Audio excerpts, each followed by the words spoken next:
natitipon upang matutong magmahalan sa pag-ibig na makamtan. Sa ngalan ng Ama at ng Anak at ng Espiritu Santo. Amen. Ang pagpapala ng ating Panginoong Hesukristo, ang pag-ibig ng Diyos Ama, at ang pakikipagkaisa ng Espiritu Santo naway sumainyong lahat. At sumaiyo rin. Maligayang pagdalo, mga kapatid, sa ating pagdiriwang ngayon. Ito yung Sunday Vigil Mass dito sa Pilipinas. Para sa mga nasa ibang bansa, ito'y misa na ng linggo. Pagpapasalamat sa Diyos sa buhay na kaloob niya sa atin at mga biyayang ating tinatanggap araw-araw.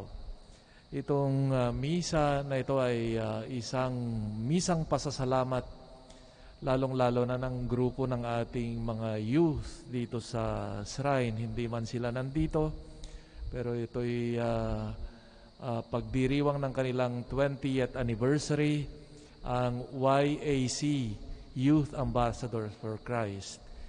At samahan natin sila sa pagpapasalamat sa Diyos sa taong na kanilang paglilingkod sa bawat isa sa kanila. At naway hilingin din natin na tulungan ng Panginoon para mapalago pa ang kanilang grupo at mas marami pang matulungang kabataan, lalong-lalong na sa panahong ito. Pasasalamat din at paghingi ng tulong ng Diyos para sa ating mga volunteers dito sa shrine. Hilingin natin ang proteksyon ng Diyos para sa ating lahat. Ang kanyang pasasalamat sa mga biyaya ng paggaling ng mga ilan, gayon din ang patuloy na paghingi sa Diyos ng kanyang pagpapagaling, awa at grasya para sa mga may sakit. Dalhin natin lahat ito sa harapan ng ating mahabaging Diyos at humingi tayo ng kanyang tulong at awa sa simula ng ating pagdiriwang upang tayo magiging karapat-dapat sa pagdiriwang na ito. Hilingin natin sa ating Diyos ang kanyang awa at pagpapatawad.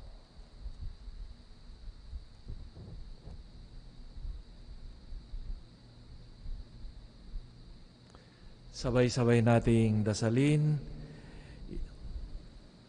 Inaamin ko sa makapangyarihang Diyos at sa inyo mga kapatid, na lubha akong nagkasala sa isip, sa salita at sa gawa, at sa aking pagkukulang. Kaya isinasamo ko sa mahal na Birheng Maria, sa lahat ng mga anghel at mga banal, at sa inyo mga kapatid, na ako'y panalangin sa Panginoong ating Diyos. Kawan tayo ng makapangyarihang Diyos, patawarin tayo sa ating mga kasalanan, at patnubayan tayo sa buhay na walang hanggan. Amen. Panginoon, kaawaan mo kami. Panginoon, kaawaan mo kami. Kristo, kaawaan mo kami. Kristo, kaawaan mo kami. Panginoon, kaawaan mo kami. Panginoon, kaawaan mo kami.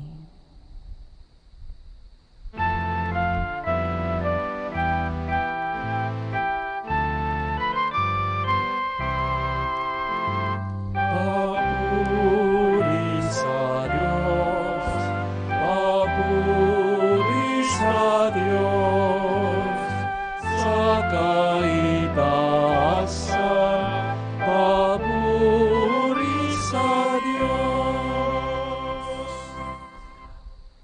At sa lupa'y kapayapaan sa mga taong pinalulugdan niya.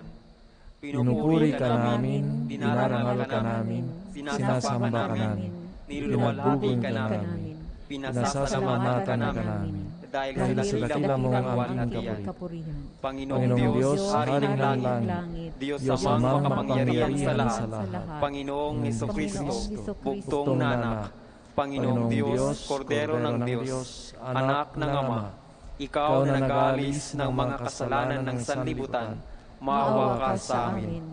Tanggapin mo ang aming kahilingan. Ikaw na nanuluklok sa kanan ng Ama, maawa ka sa amin.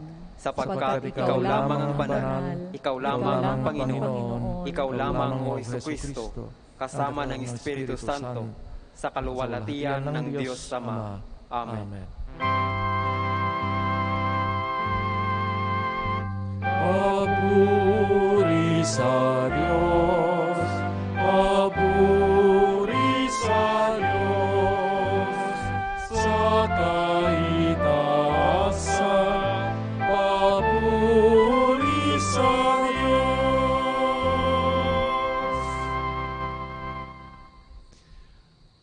Manalangin tayo.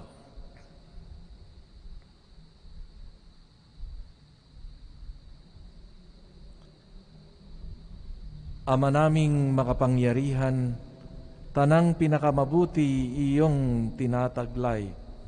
Gawin mong sa aming kaloobay manuot ang pag-ibig ng iyong ngalang dakila at bantog, upang sa pag-unlad ng aming pagsunod sa pananampalatayang iyong ipinagkaloob, mapagyaman mo ang kabutihang iyong inihandog, at ang iyong pinagyaman ay mapanatili mong lubos sa iyong pagsubaybay sa amin at pagkupkop.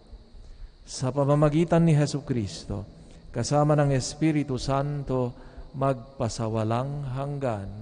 Amen.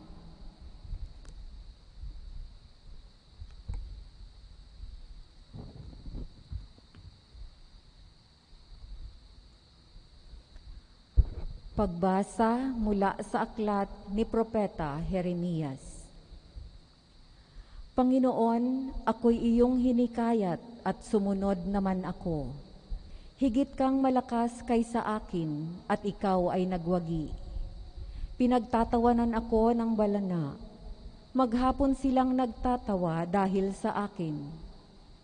Tuwing ako'y magsasalita at sisigaw ng karahasan, pagkasira, pinagtatawanan nila ako't inuuyam, sapagkat ipinahahayag ko ang iyong salita.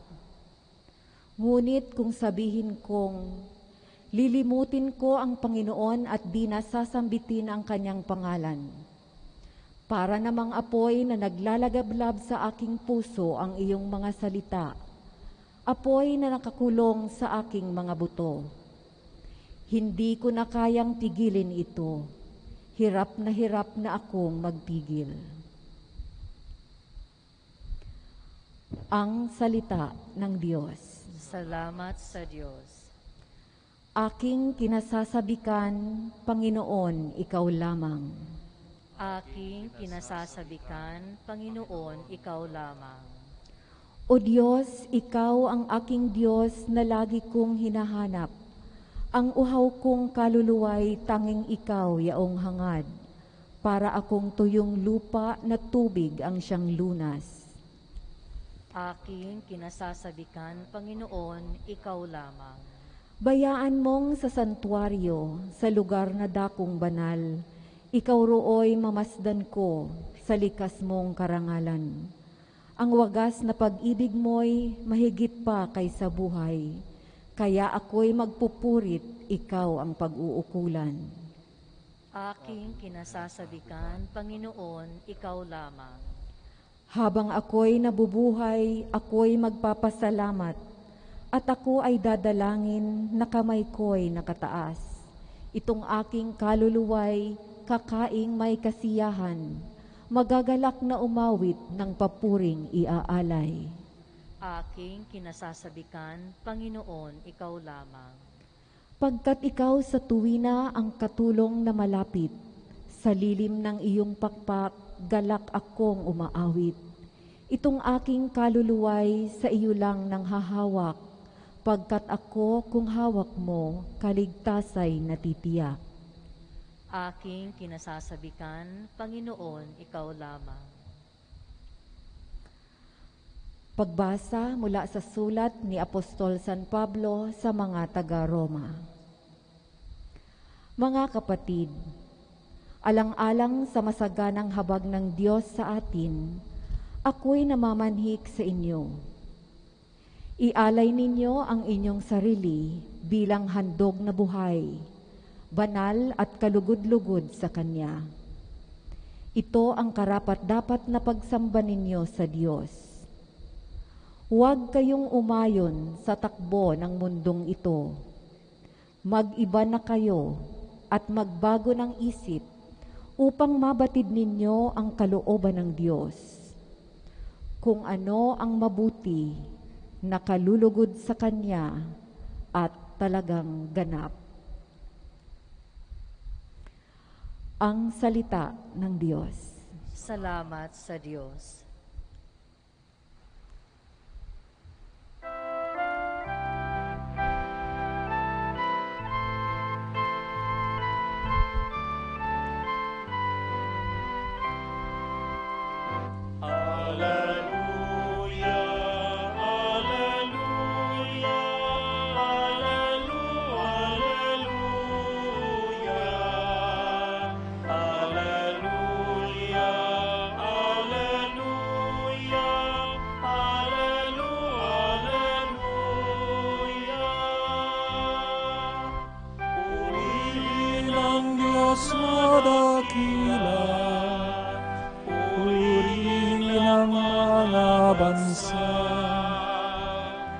Tinipon ng Diyos bilang kawan sa awa niya't pagmamahal.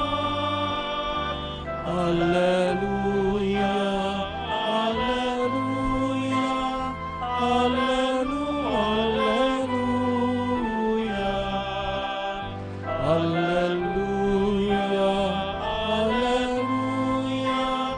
alleluia.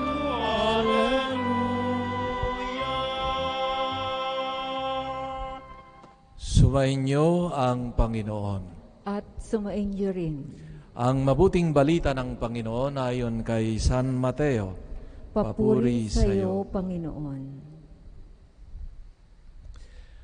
Noong panahong iyon, sinimulang ipaalam na ni Jesus sa kanyang mga alagad na dapat siyang magtungo sa Jerusalem at magbata ng maraming hirap sa kamay ng matatanda ng bayan, ng mga punong saserdote at ng mga eskriba, at kanilang ipapapatay siya. Ngunit sa ikatlong araw siya ay muling mabubuhay. Niyaya siya ni Pedro sa isang tabi at pinagsabihan ng ganito, Panginoon, huwag nawang itulot ng Diyos. Hindi po dapat mangyari ito sa inyo. Ngunit hinarap siya ni Jesus at sinabihan, Lumayo ka, Satanas, hadlang ka sa aking landas.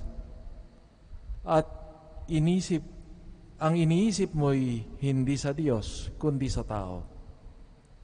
Sinabi ni Jesus sa kanyang mga alagad, Kung ibig ninumang sumunod sa akin, limutin niya ang tungkol sa kanyang sarili, pasanin ang kanyang krus, at sumunod sa akin. Ang naghahangad na magligtas ng kanyang buhay ay siyang mawawalan nito. Ngunit ang mag-alay ng kanyang buhay alang-alang sa akin ay siyang magkakamit noon. Anong mapapala ng isang tao makamtan man niya ang buong daigdig kung ang katumbas naman nito'y ang kanyang buhay? Ano ang may babayad ng tao para may balik sa kanya ang kanyang buhay? Sapagkat darating ang anak ng tao na taglay ang dakilang kapangyarihan ng kanyang ama at kasama ang kanyang mga anghel. Sa panahong yaoy, gagantihan niya ang bawat tao ayon sa kanyang ginawa. Mga kapatid, ang mabuting balita ng Panginoon. Pinupuri ka namin, Panginoong Hesukristo.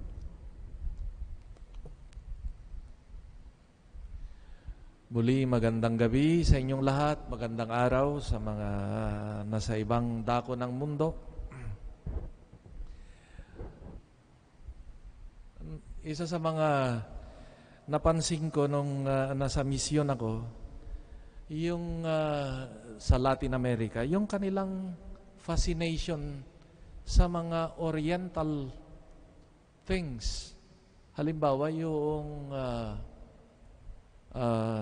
yoga o yung meditation, kung ano-ano. No? Maalala ko isang pagkakataon doon sa siyudad na kung saan ako naka-assign, bagong misyonero ako ng mga 90s, doon, ay dumating sa siyudad na yon yung isang famous na expert sa yoga. May mga ilang inorganisang mga events. Doon maraming mga enthusiastic sa mga bagay na ito. Dahil yun na nga yung propaganda about this would be connected with, sabi nga nila, wellness, kalusugan, mindfulness, no? Kasama na yan yung pagpapapayat, etc. Okay naman siguro. I mean, yung mga sabi nila, nakakatulong daw para to have the peace of mind, etc. Pero sa isang event na ginanap at kung saan siya ay nagbigay ng panayam, ay hindi ako nandoon, pero ilan ng mga parishioners nang nagkwento sa akin na question daw at pinagtatawanan yung pinakamahalagang simbolo ng Kristyanismo, ang krus. Yung daw ginagaya-gaya pa si Jesus na at sabi daw ang kanyang dito ay ang Kristiyano daw ay nakikita, hindi niya daw maisip kung paano ginamit at iniluluklok ng mga Kristiyano ang isang sign, a negative sign. Bakit negative sign, sabi niya daw? Yung imahe ng krusifiho, dahil yung tao, sabi niya daw ay patay. Paano magiging sign yan ng Kristiyano? It is a defeatist sign, sabi daw. No? So, hindi niya daw maisip. Kaya, yung pinagtatawanan daw kayong mga Kristiyano, yan ang simbolo ninyo, negative sign. It is not a positive sign, no?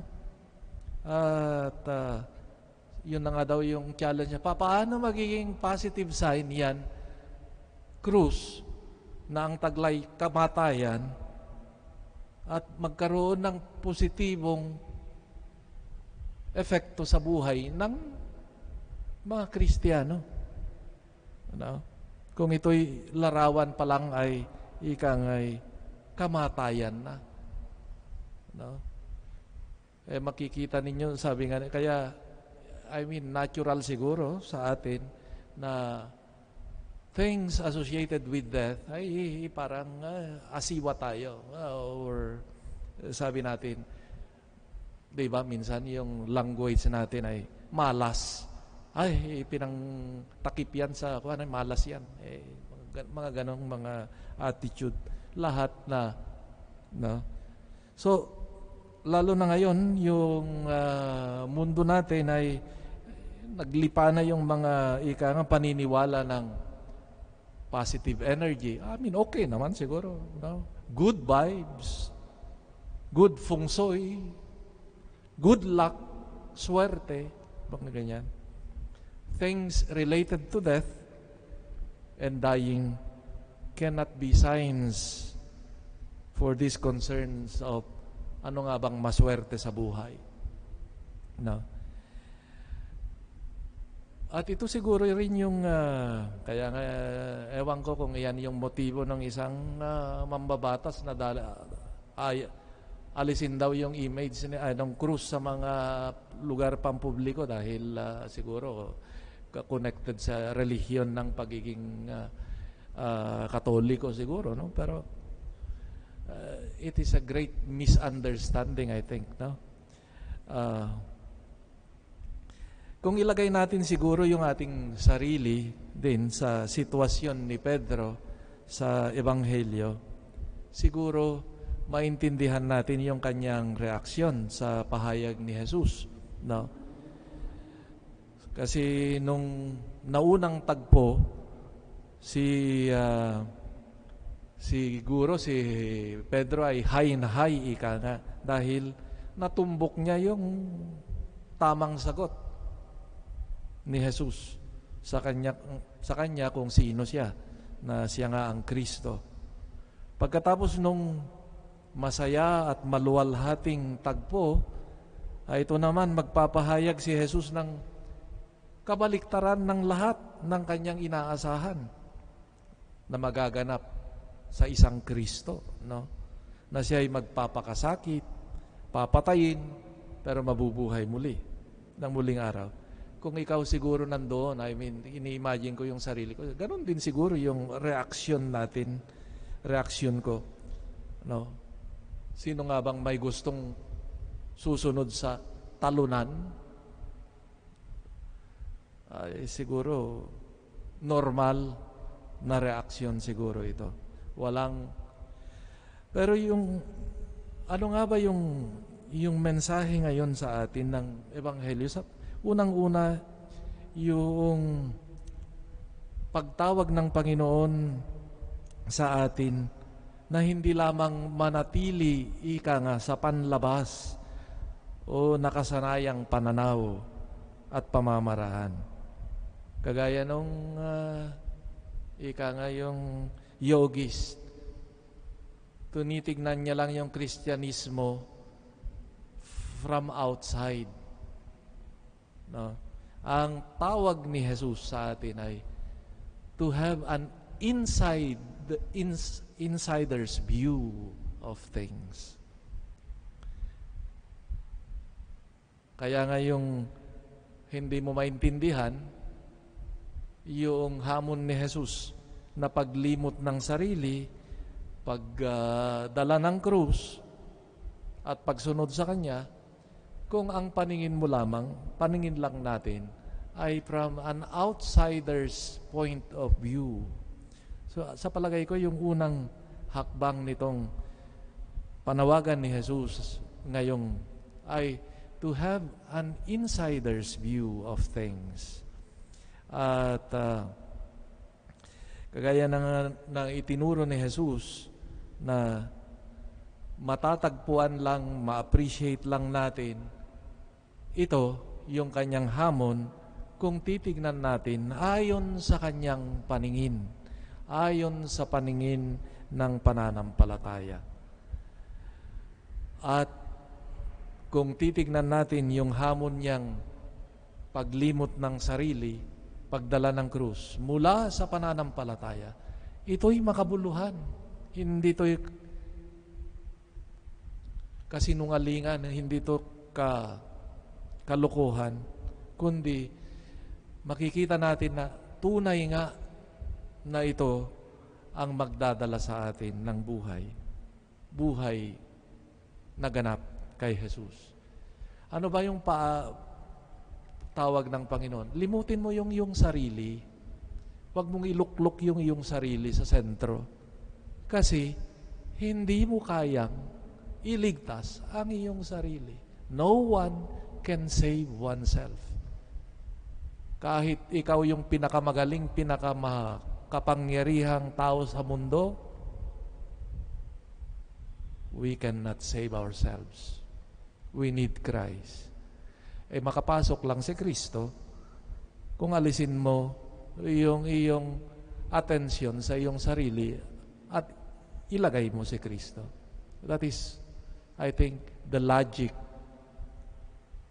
of Jesus. Since you cannot save yourselves, for heaven's sake, huwag mong iluklok yung sarili na sentro ng iyong buhay alisin mo yan, ipasok mo si Kristo. Sundan mo si Kristo. Yun yung logic ng Panginoon. This is the insider's view, ika nga. Take up your cross, meaning dalhin natin yung pinagkakaabalahan din ni Jesus. No? Ang krus ng paglilingkod, ng pagmamahal, at ito'y nagiging sanhi ng buhay. Sa ating paglapit kay Kristo, naway bigyan tayo ng kakayahang maunawaan ang kanyang pamamaraan at mayakap natin bilang sariling atin itong programa mungkahi ni Jesus. Kagaya ng yoga expert, no, ang imahen ng krus ay negative sign dahil tumitingin lang siya sa labas. Pero kailangan natin ika nga na tingnan from an insider's view. Anong view yan? The view of Christ. No? Para maunawaan, ma-appreciate natin itong regalo nga ni Jesus. Dahil kadugtong nito ay ang inaasam-asam lahat natin, ang kaligtasan. Kaya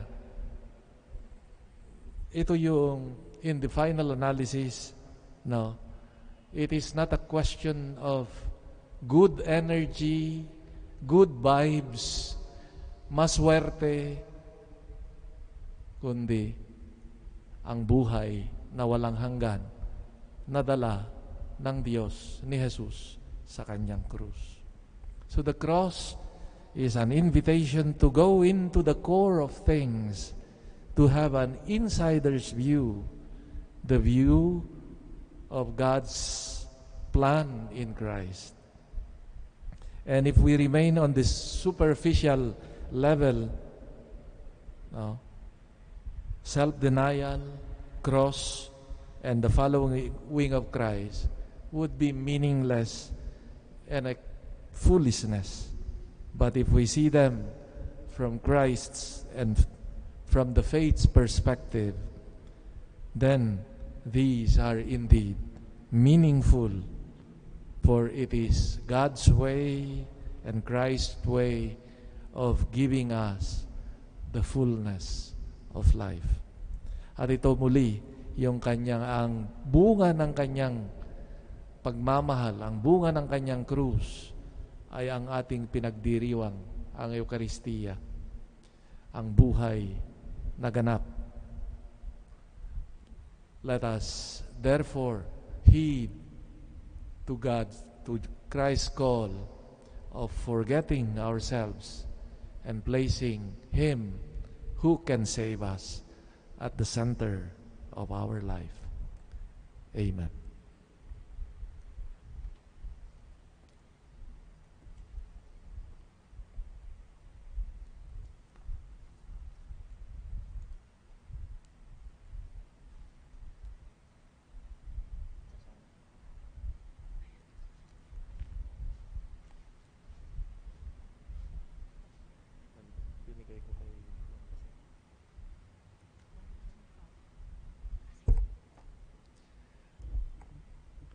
Ipahayag natin ang ating pananampalataya. Sumasampalataya ako sa Diyos samang makapangyarihan sa lahat, na may gawa ng langit at lupa. Sumasampalataya ako kay Jesucristo, iisang anak ng Diyos, Panginoon nating lahat. Nagkatawang tao siya lalang ng Espiritu Santo. Ipinanganak ni Santa Mariang Birhen. Pinagpakasakit ni Poncio Pilato. Ipinako sa krus, namatay, inilibing. Nanaog sa kinaroroonan ng mga yumao. Nang may katlong araw, nabuhay na maguli. Umakyat sa langit, naluluklok sa kanan ng Diyos samang makapangyarihan sa lahat. Doon magmumulang paririto at hukom sa nangabubuhay at nangamatay na tao. Sumasampalataya naman ako sa Diyos Espiritu Santo, sa banal na simbahang katolika, sa kasamahan ng mga banal, sa kapatawaran ng mga kasalanan, sa pagkabuhay na muli ng namatay na tao, at sa buhay na walang hanggan. Amen. Manalangin tayo sa Diyos Ama sa pamamagitan ng krus ni Jesus at makamtan natin ang maluwalhating kaharian ng langit. Buong pananalig nating idalangin, Ama, dinggin mo ang aming panalangin. Ama, dinggin mo ang aming panalangin. Para sa Santo Papa, mga obispo, pari at diakono, patuloy nawang magningas ang iyong salita sa kanilang mga puso upang ito ang maging inspirasyon nila at lakas. Manalangin tayo. Ama, dinggin mo ang aming panalangin. Para sa mga pinuno ng pamahalaan, turuan mo nawa silang magmasid, magpasya at kumilos ayon sa iyong pananaw at hindi ayon sa batayan ng mundo. Manalangin tayo. Ama, dinggin mo ang aming panalangin. Para sa mga may sakit, mga naghihirap, mga nasa bingit ng kamatayan, at sa lahat ng dumaraan sa mga pagsubok ng buhay, makatagpo nawa sila ng pag-asa at kalinga mula sa kanilang pamilya at komunidad. Manalangin tayo. Ama, dinggin mo ang aming panalangin. Para sa sambayan ng Kristiyano, matuto nawa tayong mamuhay ng payak at nagsasakripisyo upang maging mabuting katiwala at mapabanal din natin ang buong sangnilikha. Manalangin tayo. Ama, dinggin mo ang aming panalangin. Para sa mga namayapa nating kapatid, mapalitan nawa ng walang hanggang kapayapaan sa langit ang kanilang mga sakripisyo at paghihirap dito sa lupang ibabaw. Manalangin tayo. Ama, dinggin mo ang aming panalangin. Tahimik po nating ipanalangin ang iba pa nating kahilingan.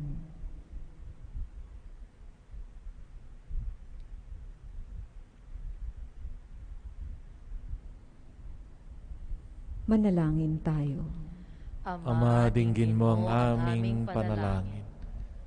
At gayon din ay panalangin natin ang mga special intentions ng YAC, youth natin, ng grupo nila, ang kanilang mga projects, ang mga intensyon ng mga bawat miyembro nito.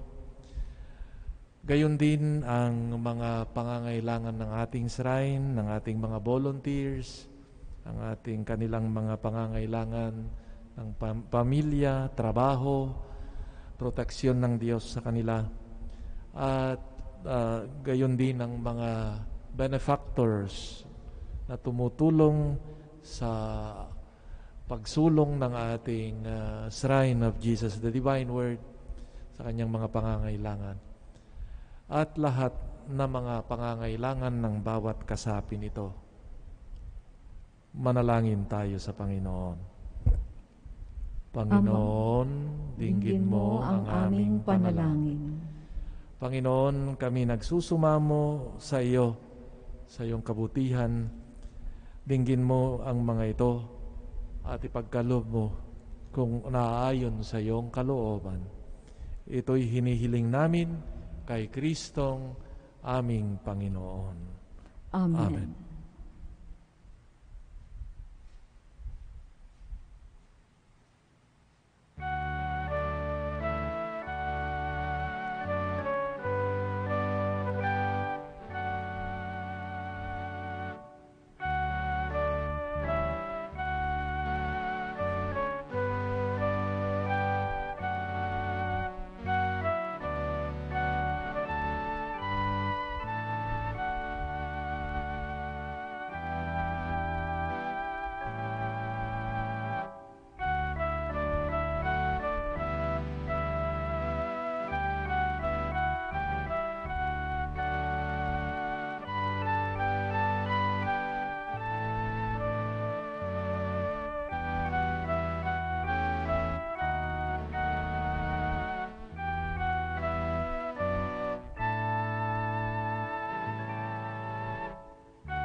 Manalangin kayo mga kapatid upang ating paghahain ay maging kalugod-lugod sa Diyos amang makapangyarihan. Tanggapin nawa ng Panginoon itong paghahain sa iyong mga kamay, sa kapurihan niya at karangalan, sa ating kapakinabangan at sa buong sambayanan niyang banal. Ama naming lumikha, ang banal na paghahain ay lagi nawang magdulot ng iyong pagbabasbas sa aming tumutubos, upang ang ginaganap mo sa aming pagdiriwang ay naging lubos na pagkakaloob ng iyong pagmamahal. Sa pamamagitan ni Jesucristo, kasama ng Espiritu Santo, magpasawalang hanggan. Amen.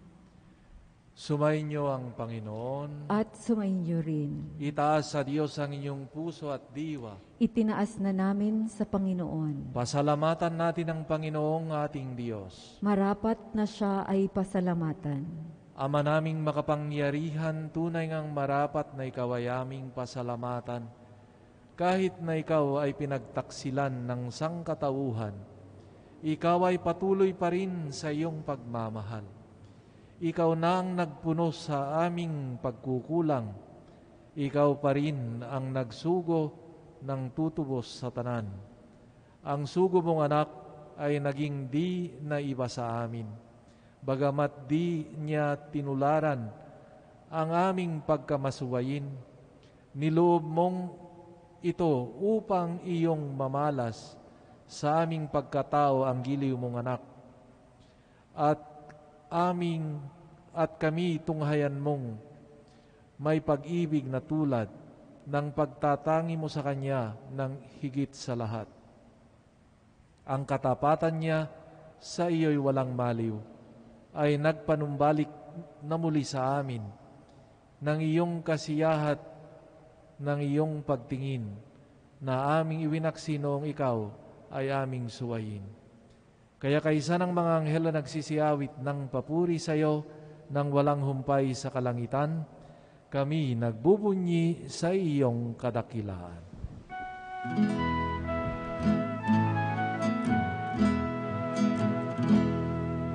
Santo, Santo, Santo, Panginoong Diyos na makapangyarihan, napupuno ang langit at lupa ng kaluwalhatian mo. Hosana, Hosana sa kaitaasan, Hosana sa kaitaasan. Pinagpalang na paririto sa ngalan ng Panginoon. Hosana, Hosana sa kaitaasan, Hosana sa kaitaasan.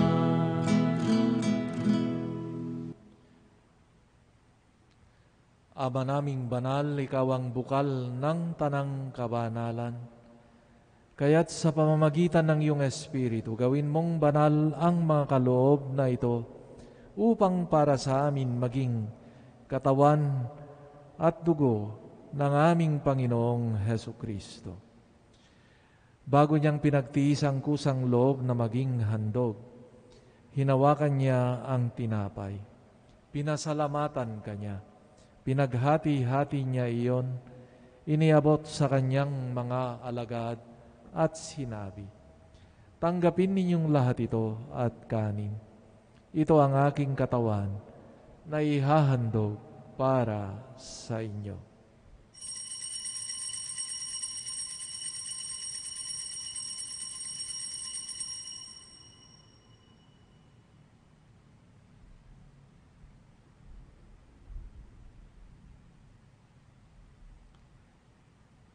Gayon din naman, nung matapos ang hapunan, hinawakan niya ang kalis. Muli kanyang pinasalamatan. Iniabot niya ang kalis sa kanyang mga alagad at sinabi, "Tanggapin ninyong lahat ito at inumin. Ito ang kalis ng aking dugo ng bago at walang hanggang tipan. Ang aking dugo ay bubuhos para sa inyo at para sa lahat, sa ikapagpapatawad ng mga kasalanan. Gawin ninyo ito sa pag-alaala sa akin.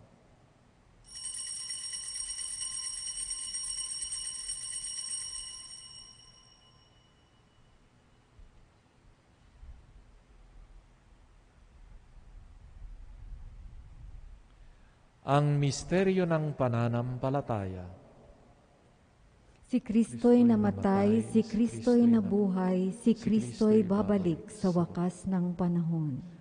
Ama, ginagawa namin ngayon ang pag-alaala sa pagkamatay at muling pagkabuhay ng iyong anak. Kaya tinialay namin sa iyo ang tinapay na nagbibigay buhay at ang kalis na nagkakaloob ng kaligtasan. Kami nagpapasalamat dahil kami yung minarapat na tumayo sa harap mo para maglingkod sa iyo. Isinasamo namin kaming magsasalo-salo sa katawan at dugo ni Kristo ay mabuklod sa pagkakaisa sa pamamagitan ng Espiritu Santo. Amalingapin mo ang iyong simbahang laganap sa buong daigdig. Puspusin mo kami sa pag-ibig kaysa ni Francisco na aming Papa at ni Honesto naming Obispo at ng Tanang Kaparian. Alalahanin mo rin ang mga kapatid naming nahimlay nang may pag-asang sila'y muling mabubuhay. Gayon din ang lahat ng mga pumanaw. Kawan mo sila at patuloyin sa iyong kaliwanagan. Kawan mo't pagindapatin kaming lahat na makasalo sa iyong buhay na walang wakas.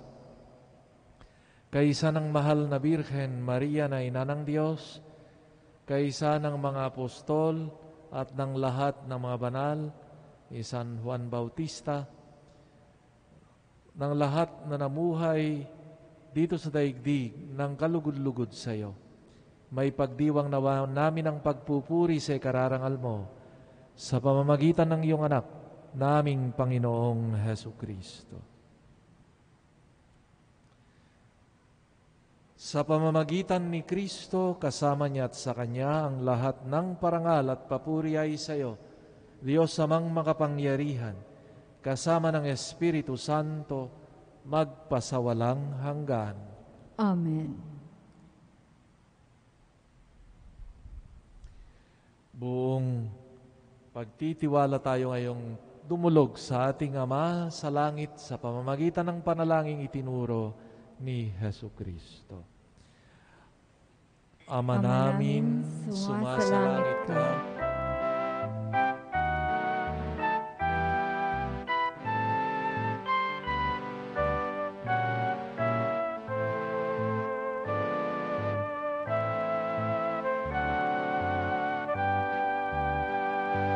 Ama namin, sumasalangit ka. Sambahin ang ngalan mo, mapasa amin ang kaharian mo, sundin ang loob mo, sundin ang loob mo dito sa lupa para ng sa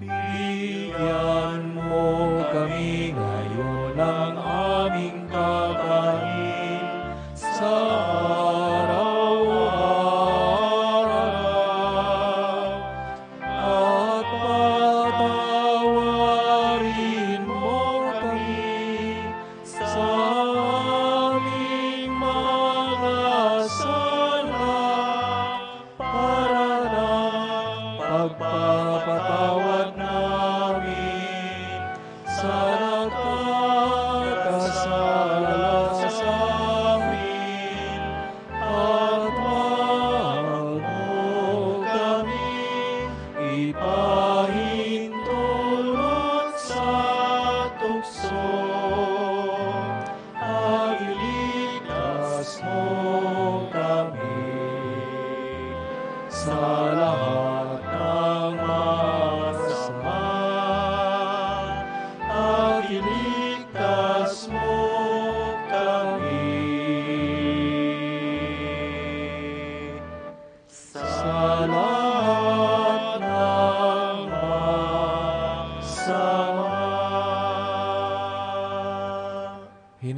namin kami iadya sa lahat ng masama, pagkalooban ng kapayapaan araw-araw, iligtas sa kasalanan, at ilayo sa lahat ng kapahamakan, samantalang aming pinananabikan ang dakilang araw ng pagpapahayag ng tagapagligtas naming si Hesu Kristo.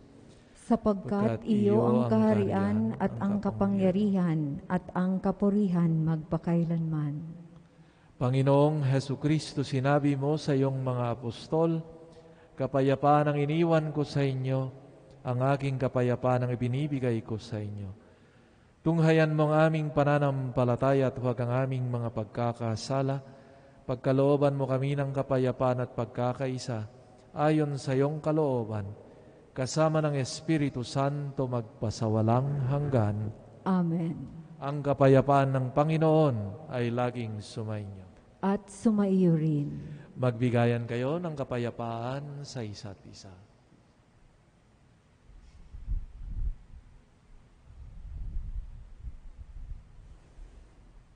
Kordero ng Diyos na nag-aalis ng mga kasalanan ng sanlibutan, maawa ka sa amin.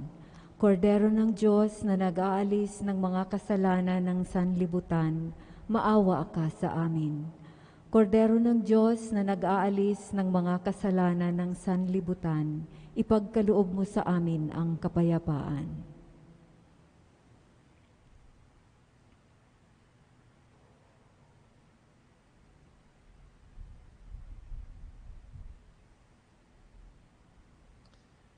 Ito ang kordero ng Diyos, ang nag-aalis ng mga kasalanan ng sanlibutan. Mapalad ang mga inanyayahan sa kanyang piging. Panginoon, hindi ako karapat-dapat na magpatuloy sa iyo, ngunit sa isang salita mo lamang ay gagaling na ako.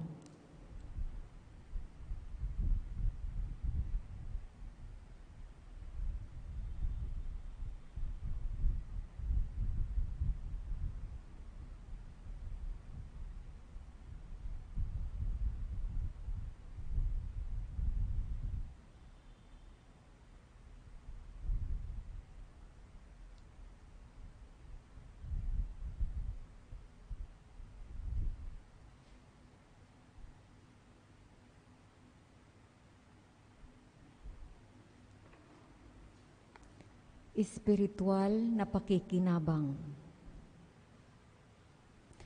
Aking Jesus, nananalig akong ikaw ay nananahan sa pinakabanal na sakramento. Mahal kita ng higit sa lahat ng bagay at nais kong tanggapin ka sa aking kaluluwa. Subalit sa sandaling ito, ikaw ay hindi ko matatanggap sa banal na komunyon.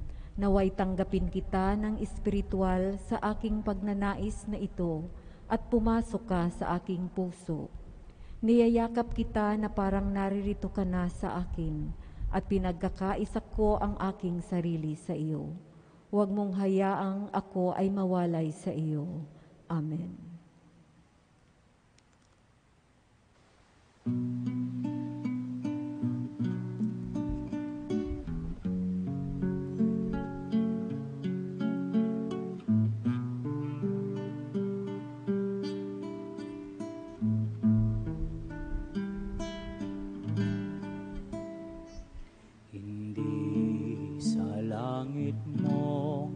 Pangako sa akin, ako naaakit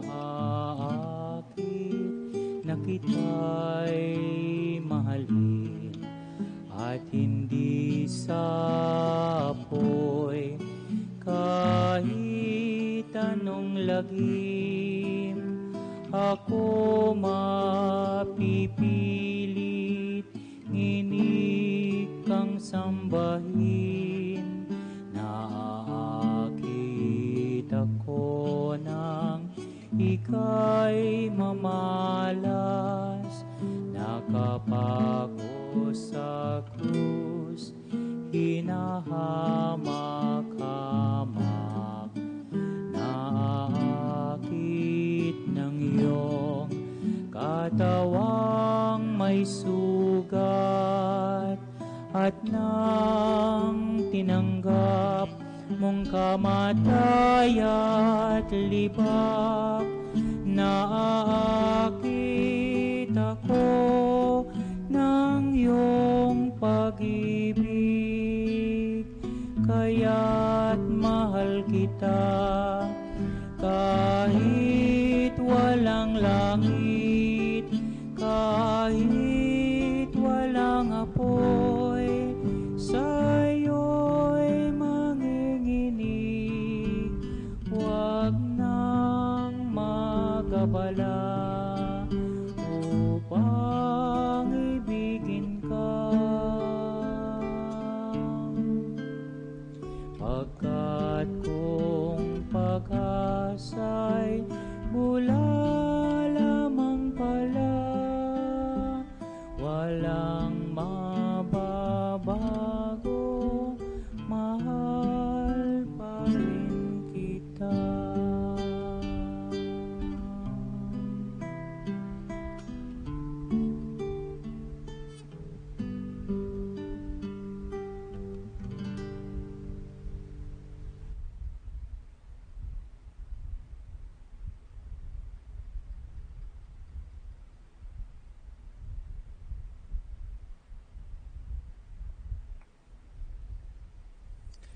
Manalangin tayo.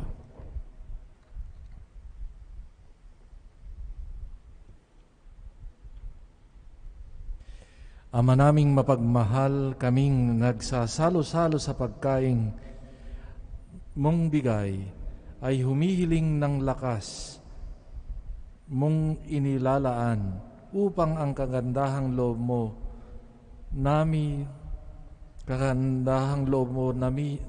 madagdagan sa paglilingkod namin sa iyong kadakilaan na nagpapaalab sa pag-ibig namin sa kapwa-tao sa pamamagitan ni Jesucristo kasama ng Espiritu Santo magpasawalang hanggan.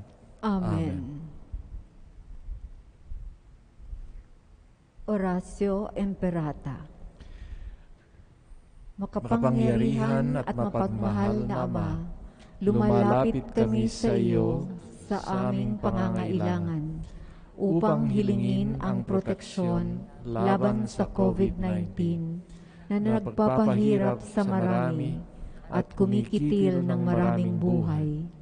Nagmamakaawa kami, mapagmahal na Ama, nagabayan mo ang mga taong nag-aaral kung saan ang galing ang tanghi ng epidemyang ito at sa labis na pagkalat nito. Gabayan mo ang mga kamay at isipan ng mga eksperto sa medikal na maaari silang maglingkod sa mga may sakit na may kakayanan at pakikiramay, at sa mga gobyerno at pribadong ahensya ay silang dapat makapaghanap ng lunas at solusyon sa epidemyang ito. Iligtas mo kami sa lahat ng uri ng karamdaman. Pagalingin mo ang mga may sakit at buhayin mo sa amin ang pagkakawang gawa upang kalingain namin ang bawat isa. Hinihiling namin ito sa pamamagitan ni Jesucristong anak mo na nabubuhay at naghahari kasama mo at ng Espiritu Santo, iisang Diyos, magpasawalang hanggan. Amen. Mahal na Birheng mapagpagaling sa mga may sakit, Ipanalangin mo kami. San Rafael ang Arkanghel, Ipanalangin mo kami. San Roque, Ipanalangin mo kami. San Lorenzo Ruiz, Ipanalangin mo kami. San Pedro Calungsod, Ipanalangin mo kami. San Arnold Jansen and San Joseph Freinademetz, Ipanalangin mo kami. San Juan Bautista, Ipanalangin mo kami. Muli ang aming pagbati sa inyo mula sa Shrine of Jesus Divine Word, at salamat sa inyong pagtangkilik, pakikiisa sa amin sa panalangin, at lalong-lalo na ang mga palaging tumutulong sa amin sa pamamagitan ng kanilang panalangin at material na tulong sa shrine, sa community namin dito sa Christ the King Mission Seminary. Muli, maraming salamat po. Sumainyo ang Panginoon. At sumaiyo rin. At pagpalain kayo ang inyong mahal sa buhay, gayon din ang inyong gawain araw-araw ng makapangyarihang Diyos Ama, Anak at Espiritu Santo. Amen. Humayo kayong taglay ang kapayapaan at pagmamahal ni Kristo. Salamat sa Diyos.